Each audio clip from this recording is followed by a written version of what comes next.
Hello guys! Karon atong testingan ning Korean delicacy or snacks sa Korean people. Mao ni siya. Ang iya ang nakatatak is delicious. So ang iya ang sulod is na siya sesame seeds. Then wala ko kabalog unsa gyud siya.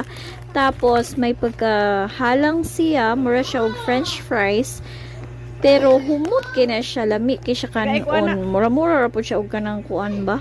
Snack nga kanang mga halang-halang bitaw. So lami kaayo gid siya. So gitilawan jud na nako og sayo-sayo pa ko diha kay lami kaayo. Nagpalit ra unta kog diaper pero nakakita ko ani diri sa Pinyan. So nipalit dayon ko kay curious man ta nang maglantaw ta nang magbukbang-bukbang no, makagutom gis lalantawon kay gapula-pula na ila ang kanon. Pero halang gid na tinuod guys. So mo ni nagkuha po niya akong mga anak, giganahan pud sila kuha aning spicy na snack sa mga Korean.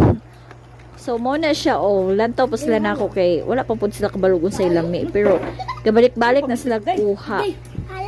So ang ilang papahapit nila dili binlan. Kana lami kayo, humot kayo, nagiganahan kayo siya og kaon. Ang akong ikaduhan ningon ko siya halang kuno kaayo. Pero ang akong babayi og gatagor ha pagkuha giganahan kay sila. So mura siya cheesy nga basta lami. Mura ni daghang salamat.